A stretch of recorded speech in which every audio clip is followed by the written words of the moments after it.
In this episode, we're going to talk about the Masters Aftermath, how I've gone up to 23.5 and won a comp in that time, and also a bit about pre-shot routine. Isn't that right, Luke? That is correct.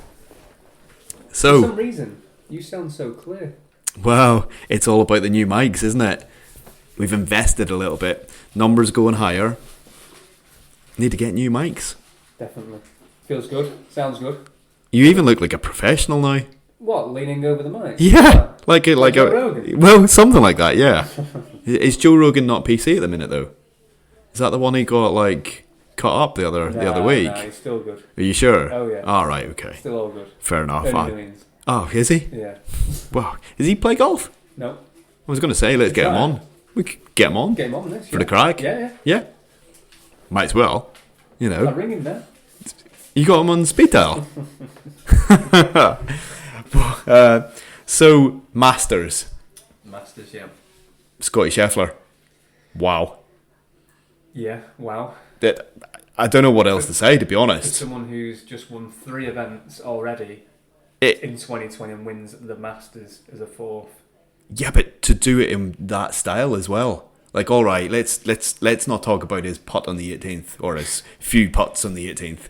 Like, he just led and he just stayed there and just like had everybody chasing him, and it just didn't, it didn't faze him.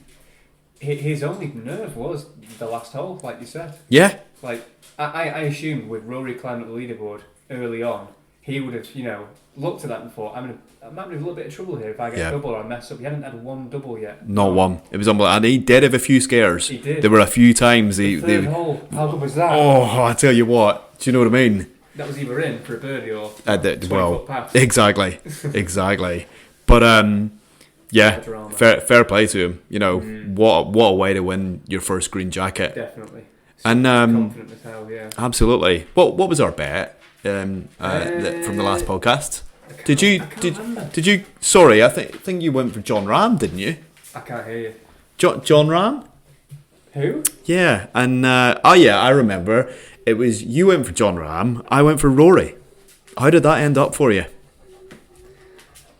I've got to say I'm very disappointed. And that's why you can't record a podcast when you've got a labradoodle. A labradoodle Yep. and blinds, metal blinds in the window. So A big, fluffy, white labradoodle. It's bigger than me. I reckon. When she stands on her hind legs, she is bigger than you. Yeah, she's like 8 foot. Absolutely. Anyway, get him back to the golf. Rory, Ram. You went for Ram. I went for Ram. Rory. And what happened, Luke? Yeah, but I feel like McIlroy's like one you could say every single year, and he will. Oh, win it one whoa. day. Yeah, he will win at it some one point. day. But come on, let's get back to where we In terms of our were. bet, he did quite well. Ram was disappointing. We didn't see much on the TV from him, so we didn't get to judge. In terms of our bet, Massively. he didn't do quite well. I won the bet because of Rory. Correct. Right. What about that? What about that bunker shot from 18? It was replayed quite a lot. It was. For a lot of good reasons. It There was was. a special moment, and like for Rory, he said it was his most exciting time ever. Which up there it really is. Yeah. He had a chance to win. After He did. That when he could have walked away with a green jacket after that. To be fair, he was something like 12 or 13 shots off the lead at one point during Yeah, the weekend. yeah. Like, that's crazy. Absolutely crazy. To, like, then shoot, 7, 8 under on the 8 last under, day? finishing 7 total. Like, what? Yeah, I've watched on YouTube. It's on the Masters YouTube channel. I've seen every shot for shot, and like he could have been way more. It sounds crazy, but he could have been more. Like, He had a couple of looking holes at- where he just fell off where his drives, and then he had to recover just to get a par. and then a few missed putts as well. It's Like just- he definitely could have done more. Yeah. But he shot 800 in the Masters, Which is And nuts. you've got Cyril Hatton. He's complaining about the difficulty, how unrealistic it is. Yep. In terms of you hit a good shot and you're not rewarded. Yep. Whereas McIlroy's shooting 800 on the final day. So Exactly. it is nuts, it's hard. isn't it? It is hard. When he can do that, it shows how good McIlroy It is. actually is. But what about Morikawa as well? Now, like we're going to talk a little bit about mind in future episodes. Yeah. But like Morikawa, to be in the same bunker and to also get a birdie from not the same place as Rory because he didn't have to come up the hill to go down, But what a birdie. But also to keep your head while Yeah. all that's kicking off. And Rory's like coming out of the bunker, throwing his club, go away. And like Morikawa does that. That is some golf. I think that might have taken a bit of pressure off. The fact all the dramas has happened and he can just hit one out, there's no expectation. But from what I gathered, Rory had a bad lie. Yep. So he didn't go direct, he went up the hill, whereas Morikawa had a better lie, so he played the shot Rory would have played and got it in anyway. That's it. Both as equally interesting. But you know what? Crazy. Do you know what? For me, it was really, really instrumental about how cool golf is.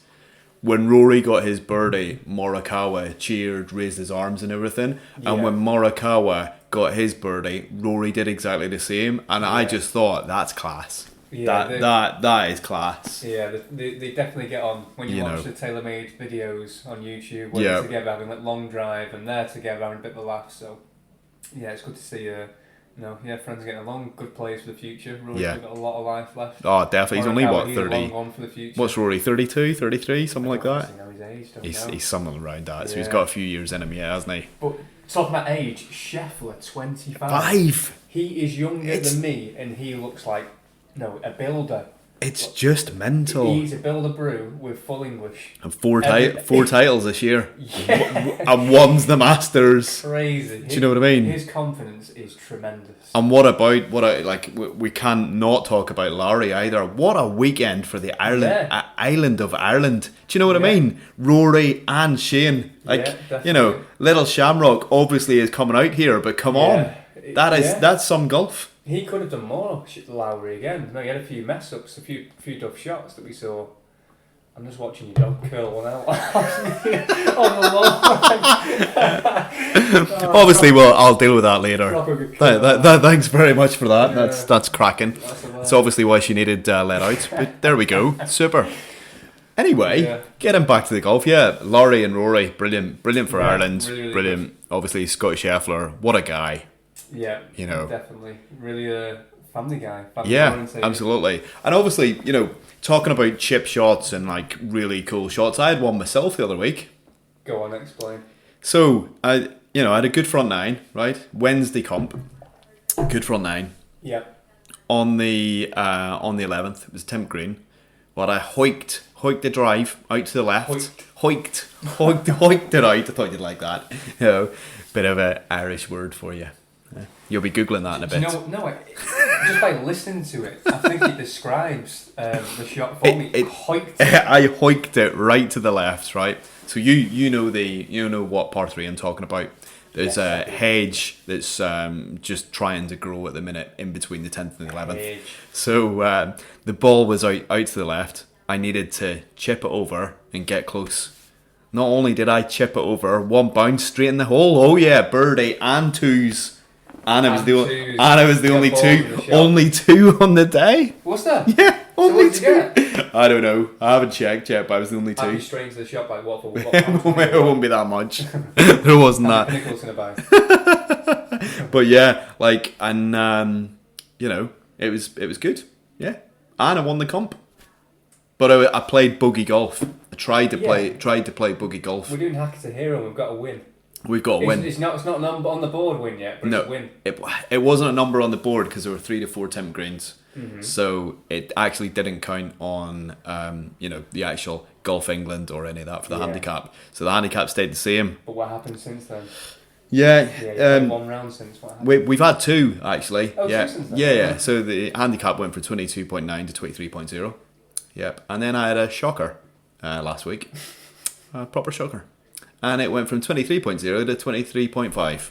Thanks very much. So now I've got a lot of work to do. Do you know why that is? Go on. Why? Because you didn't go for your run. And do you know? That run? Do you know what? That'd be 22.0 right now. Would it? Would it really? Maybe. We'd never know. Really? We'll never know. You say this, but I'm not sure. It was really, really tough weather. Although the wind was quite tough weather. So yeah. The what? The wind. The wind was pretty. The wind was horrific recently. The wind has been bad. Yeah, it was. And it was really cold as well. We went really early, actually, to be fair. So we started at 8. We teed off about 8 a.m. 8 a.m. and there was still. I actually showed you the pic. I sent you the pic, didn't I? It was still frost on the course. To be fair, What do you mean you can't remember? I sent you the picture. There was still frost on the when I went. Yeah, of course, yeah. Because I was playing. Wasn't I? We played at the same. I teed off at 8 o'clock. Well, there we go. Yeah. So there was still a bit of frost in our course. So it was hard. No, we were the same. Playing hard. Bit of frost in ours as well. So 28, 29 points. It wasn't brilliant. So what can you do? What can you do? So what can I do? That's what I'm hoping to. So my next question is pre-shot routine. So I've started to build. Obviously, I've been listening to the podcast called Imagine Golf. Really good, really good. Who's on that? Imagine Golf. So they've got different people. They've got like a Gary Player. They've got Colin Montgomery. Oh, so big guests. Yeah, big people. Just given 7 lessons. So they do like what is called a daily drive. It's really good actually. Mm-hmm. And you're supposed to listen to a lesson a day on the daily drive. Yeah. But I like quite a few of them, especially Gary Players, because he's just quality. He's just brilliant. He's so enthusiastic, isn't he? Just mega. Like you've got to listen to this. So I'll ping you the. Go for it. Yeah, I'll ping you across. You've got to listen to him. He's just brilliant. Mm-hmm. So he's on YouTube as well. He does clinics. Well, he doesn't do them on YouTube, but he's got a couple of clinics on there, and he's great on that as well. I might have a watch, because I do like him. I like his enthusiasm, and I like the way he describes things. Yeah. Because, when he was talking about visualization and also pre-shot routine. Okay. And he was also talking about, everybody talks about length, but it doesn't matter how far you hit the ball. Mm-hmm. It's all about getting in the hole. And he's right. It is. It doesn't matter if you hit it 350 yards off the tee. Obviously, it makes the second shot a bit shorter. But if you can't hit that second shot, it's no good to you, is it? Well, you look at Bryson in the Masters. Yeah. He's got an injury, definitely. Yep. He's having surgery in his hand. But, But he was a long way back. He was a long way back. And couldn't get close to any of the leaders on any of the days. Mm. So, I definitely agree with what Gary Player says. Yes, it's nice to hit it big, but it's not about that. There's the labradoodle. So, yeah. Talking about the... got the labradoodle in. Happy days. Mm-hmm. There you go. Finished cooling out. Absolutely. Like a massive log outside. Well, I have to get a big bag for that. Thanks. Thanks very much. Carry on your shoulder. Do you want to? Is that? No, you done now? Yeah. Thanks. Yeah. She had a great pre-shot. We've had enough talk about poo, have we? Is that poo done for today? Is it pooed? All pooed out. Brilliant. Huh? Right. He's here all week, by the way, folks. Yeah. Here all week. Do you know what I mean? Yeah. Anyway, pre-shot routine. So Gary Player is talking about pre-shot routine, and now I'm trying to build a pre-shot routine into my game. Okay, and why would you like to do that? What did he say? He says it settles you down and starts to give you a rhythm before you actually hit your ball. Correct. Yeah. So this is what I'm trying to do. So there's quite a few things actually that's in the pre-shot routine. Mm-hmm. So deep breath is one of them. Yeah. And that is one. It actually helps your muscles relax before you hit the ball. Whereas normally very, very you're tensed up on the tee. Mm-hmm. Next one is visualization. I keep forgetting about that first one, What, breathing? The last time I played where I took a deep breath before every shot, I struck it really, really well. Yeah, you do. I like that's true, right. I did that before every shot when I won that comp. And really? You know what? Last week I didn't do it in every shot. Well, in a big example, I know it's nowhere near as dramatic, but when you see the top players take a free kick in football, Ronaldo, Gareth Bale, or whoever, they take a massive deep breath. Yeah, that just calms the nerves. It relaxes them. It gets them ready for a difficult shot under pressure. It's unreal. It really is. The ball's stationary, like it would in golf, and you've got to hit it the right way. So it's when you hit it that counts. Definitely. Even putting, I did it on putting, it just relaxes your mind. Yeah, it does. It really does. It's my labradoodle's having a laugh today, definitely. Isn't she? The next one is visualization. So when you're going, when you're looking at the shot, you need to have somewhere where you're aiming for, don't you? Yeah. You need to have that in your head. Or have a shot, you mean? Yeah. See the shot. Exactly. Because if you look at out of bounds, you're probably going to put it out of bounds. That's the last thing you see before you take that golf shot, you're probably going to put it out of bounds, aren't you? Whereas if you're